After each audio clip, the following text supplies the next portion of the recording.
Noong time na hindi pa nagmi-million yung mga presyo ng coins ng Pilipinas, siya yung unang nakakuha ng 1903S na 50. Okay, ganito, sir.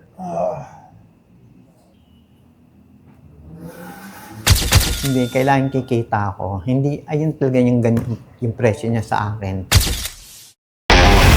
Anong bibenta mo? Dito lang sa Pinay Pawn Stars! Magandang hapon. Gandang hapon din. Magandang hapon, sir. Yung Ano po pangalan? Cecilio Hodrial. Cecilio Hodrial. Ondriali. Hodrial. Or, yun na po yun. Medyo Hodrial. bigyan po eh. Ano po ang dala niyo po ngayon? Aguinaldo document.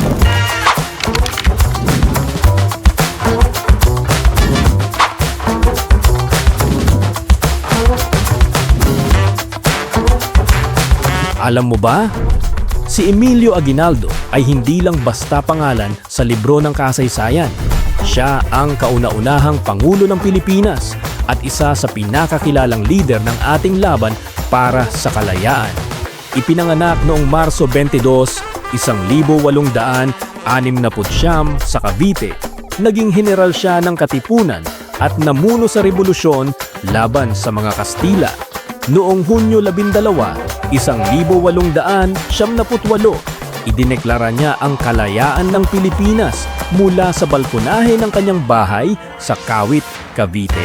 Siya ang naging Pangulo ng unang Republika ng Pilipinas, ang kauna-unahang republika sa buong Asya, at ang ibinebenta sa PP Star ay isang orihinal na sulat na may lagda ng yumaong Pangulong Emilio Aguinaldo, isang tunay na historical treasure. 1898, kung kailan pinanganak ang Pilipinas at winawagay-huway ang bandera ng Pilipinas. Tama ba? 1898, di ba? Tama Hindi ba? ko alam. O, tayo hindi nyo alam. 1898, doon natin nakuha ang kalayaan ng Pilipinas. Para lang sa mga nakakaalam, alright? Doon winagayway sa Kawit. Bahay ni Emilio Aguinaldo, winagayway at nakamtan natin ng ating kasarinlan ng Pilipinas ng June 12, 1989. So, tingnan ko yan. Dami ko sinasabi. O, ano to? May pirma ni Aguinaldo yan. Sa akong harapan. Buksan natin, ha? Diba meron na rin tayong item ni Aguinaldo na may perma. Wala. Hindi natin nabili. So, Yeah. ano to? Ano yan, tungkol yan din sa ang sulat ni Aguinaldo na kasi gusto ng mga mayors na palitan yung bayan nila.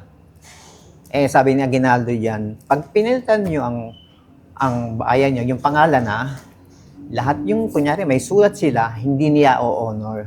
Ayun ang nakalagay dyan. Saan nyo naman nakuha to? Sa kaibigan ko yung pinabibenta sa akin. Diktador? Yan, diktador. Ito yung nasa harapan yung ni Aguinaldo. Tama yan? Ayun ang diktador na nakalagay. Magkano mo naman to binibenta? 750,000. 750,000. Ang bili ng tao dyan, 350,000 nung araw. Alright. Galing yan ng US. Ang ganda. Okay. Walang problema. Ang ganda. So, titingnan lang natin kung ano ba. Ito yung mga pangalan ng bayan. Okay, tawagin natin Sir Angelo Bernardo tsaka si Sir Armand Dimaranan para magbigay ng kanilang opinion. Hello? Ang ganda. Lumang ano. Oh, Cecil pala to eh. Sila? Cecil, ito yung legend sa coins. Coin collector din. Oo, siya yung nakakuha nung time na hindi pa nagmi-million yung nung time na hindi pa nagmi-million yung mga presyo ng coins ng Pilipinas. Siya yung unang nakakuha ng 1903S na 50. Saan nakuha? Sa pag-iikot, nabili ko lang. Pagpipik din. So, ano ito? Oh. Emilio Aguinaldo document. Sabi niya 350 nabili dati. 350K? Saan nabili? Basta galing yan ng US. Kilala mo rin yung may-ari niyan. Ayaw niyo yung pangalan niya. Ayun yung i-bill. Okay. So, Pero tinitingnan- matinding kolektor yun. Nahawa ko na yung dati, mura lang yan nung binibenta ko. So, sa'yo rin yung dati. Hindi, pinabibenta niya sa akin, mas mura pa nung araw. Kasi siyempre, nung araw, wala pang nung kolektor na mga ganyan . At saka mura pa yan. Nung Sa Salcedo, di ba, nabebenta yung mga ganyan na milyon, di ba? Dahil yung Bonifacio. nakaraan, yung Emilio Aguinaldo sign na calling card, ang tagal nun sa ano, di ba, hindi nabenta. Binenta dito 50,000, buti nga hindi ko nabili. Kasi sa auction doon, parang for 30,000, di pa rin nabenta eh, no? Mukhang antik din yung ano mo, mag-define glass, ha? Oo. Meron ka na rin props na ganyan ngayon, ha? Iba ka na, ha? Wala, siyempre, antik pa rin Nagana yung ba? bibili ko. Nagana ba to? Nagana yan. Mahirap. Nagana, working. Working ba? Working yan. Ayaw nga. Okay, ano O, to? diba? Nabasa ko na siya kanina. So, Silya. ano lang, explain ko lang yung ano. Una, Ano to? explain ko muna yung papel. No? Sige. So, yung papel niya is usually, ganitong panahon, may watermark.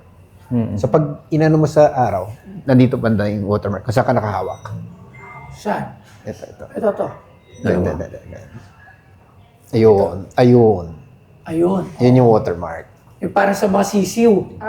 Sa pera natin, makikita mo yung Ano watermark, to di ba? watermark na to? Hindi. Yan yung Ano tatak ng brand ano. yan ng papel. Yun. Brand yan ng Wow. papel. Meron tayo isang pera nun, may ganyan din brand. So, luma. Luma Yung talaga. 5 de peso. Alright. Okay. So, yung UV natin, tinetest natin kung luma. Yan. Okay. So, consistent siya, luma. And yung papel, consistent dun sa age niya. Tapos, alam mo ang kakaiba dito? Yung seal ng ano, yung seal niya bilang diktador. Alam mo ba? Ang kauna-unahang opisyal na selyo sa Pilipinas ay ang Selo Mayor de Filipinas, ginamit noong 1578 sa ilalim ng pamahalaang Kastila at ginagamit sa mga opisyal na dokumento. Isa ito sa mga unang anyo ng opisyal na pamamahala sa Pilipinas sa pamamagitan ng dokumentadong kapangyarihan. Kuha tayo ng mga precedent. Sige, yung mga dating mga prices na alam natin. Okay. Unang-una, merong signed na document si Aguinaldo na sinamon si Juan Luna, sino? Antonio Luna. Na sinamon siya para, tapos yun yung time na inassassinate si Wow. Antonio Ganda Luna. nun, ha? Oo. Iba yun. Yun, Okay. umabot ng 3.7 million yun. Yun. Ngayon, meron naman check na 1925, umabot ng 60,000. Magkano? 60,000. Cheque Cheque. lang. Cheque Cheque na lang. pirmado ni Aguinaldo Okay, 1925. So ito, I would say, hindi siguro nasisilip ng iba na ito talaga yung ano dyan. Bukod dun sa pinaman ni Aguinaldo, ito yung binibili mo dyan. Yung seal, Selyo na yan. yung selyo ng Wala ka pa diktatorya. Oo. So, in an auction environment, hindi ako magtataka kung aabot ng ano to. Abot ng 1 million in an auction environment. Ngayon, siyempre, bibilin mo pa, di ba? Tapos, may risk ka rin. So, ikaw na bahalang dumiskarte dyan. Yung ranges na inupusahan ko hanggang sa ranges na yan. Ayun yung ano doon. Alright. Yun. Maraming salamat, Good Sir luck. Angelo, Sir Arman. Thank Okay, you. so, Sige. hintay lang po. Kailangan lang muna namin mag-usap ni Mrs. regarding dito. Hintay lang. Pwede ba ako tumawad? Pwede naman, basta kikita ako. Walang ano. Basta yung kasi yung anong yun, basta kumita lang ako dun sa... Dapat may kasama nga yan eh. Na, Ng paper money, Aguinaldo. yung ano? Aguinaldo, hindi lang nabigay sa akin. Ano kasama? 1 peso, Aguinaldo na paper money. Maganda rin yun. Maganda Dali yun. mo siyang bukod. Di ba? Para, di ba? Okay. Eh, dalawa yung hawak ng kaibigan ko nun, yung may-ari niya. 450,000. Hindi pwede, wala. 500. Ayan ang ano niya sa akin. Hanggang 500 magkano? siya. 500. Yan ang ano niya. Kaya kailangan kumita ako. Kahit siguro 600. Pwede naman. Basta, siyempre 350 niya binili yan eh. Kaya ang ginano niya, kailangan kumita siya. Kasi ang tagal niyang hinawakan yan. Di ba? Yun Ang laki, nga. di ba? Gano'n niya katag. Yun nga. Yun din Ay, kasi mga yung... ano pa yan eh. Mga 1990s pa niya binili yan eh. Sa ano yan eh? Sa US yan. US galing. Kakadalpag lang na ito ng Pilipinas. Hindi matagal na yan sa kanya. Alam mo, Hindi, hindi... I mean, di ba, sa US, so ito, hindi pa ito napapakita sa mga exhibit, wala Ay, pa. hindi pa yan. Alam mo, hindi naman ito talagang gusto kong makuha eh. Kasi binigay niya sa akin dati, General, Pio del Pilar. Eh, yun ang hinahanap ko. Ayun ang hawak ko. Kasi yun yung dati kong binibenta. Tapos, sabi niyo, hanapin mo kasi may naghahanap sa akin ngayon ng pirma. Nawawala yung General del Pilar na document. Etong nakita niya. 'Di ba? Hanggang 500,000? Hindi, kailangan kikita ako. Hindi, ayun talaga yung presyo niya sa akin. Pero kung nagkita na tayo nakaraan, mas mura yan eh. Kasi nito ng nung kaibigan din namin, nung pinakita niya yan. Kasi meron siyang nabentang punyal. Yung binentahan niya, parang doon niya ibebenta. Kaya nga niya, sabi niya, ganito may presyo yan, mababa yung presyo mo sa sa ganong sa niya. Kasi mababa ko talaga binibenta pa yan nung nakaraan nung pagsabi nung kaibigan din namin, kaya tumaas siya ng presyo. Kasi Okay. mababa ng konti yan. Okay, ganito. Alam ko. Okay, ganito, sir.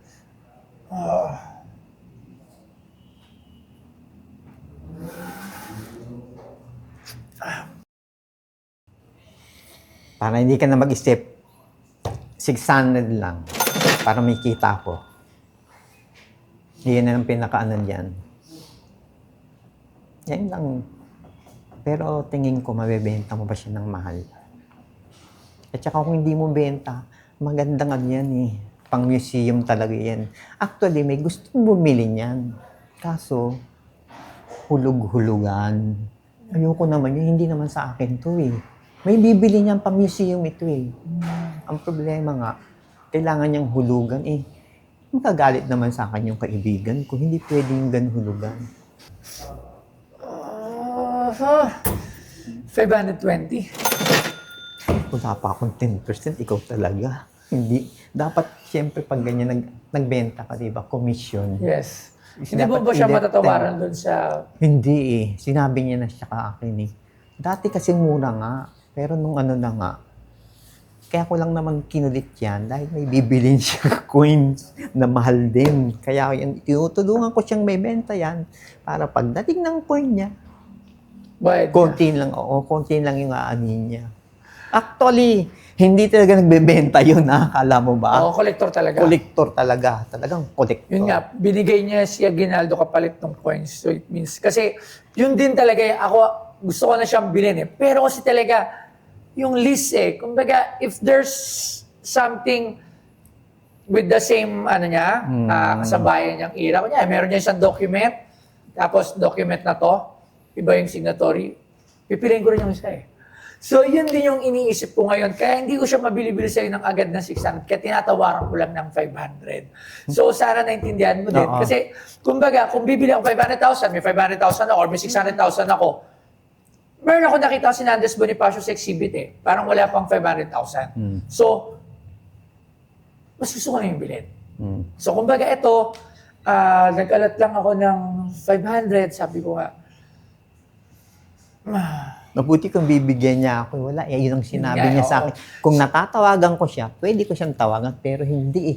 Super tagad nung sumagot eh. Minsan. siguro sir, siguro sa ngayon, I would pass on it first. Sige. Then, titingnan ko kung paano. Pero, alam ko naman, pag tumawag ulit ako sa iyo at sinabi mo sa akin na hindi na siya 600, mas mataas na, understand ko naman yon. Kumbaga, pinalagpas ko na yung pagkakataon sa 600 na tawad niya. Pero titingnan ko din muna at ayan muna ako din mag-isip muna. Sige. Tapos, feedbackan ko din kayo po agad. Pero, sir, maraming salamat at masaya ako na nakakilala ko ng isang legend. Sige. And I hope sana mas marami ka pang dalhin dito na sana yung hindi na sila nagpapabenta, dapat direkta na galing sa iyo. Para mas mura. Oo, mas mura. 'Di ba? So ang galing niya. So sir, maraming salamat. Thank you rin. Yeah, thank you very much. Okay naman yung ko dito, yung naging experience ko rito kasi very accommodating sila. Tapos, nga lang, hindi kami nakapag-deal dahil nga hindi sa akin yun eh. Kung sa akin yan, napakabilis kong ibenta yun. Hindi ko rin matawagan naman yung may-ari. Kaya, thank you na lang. Anong bebe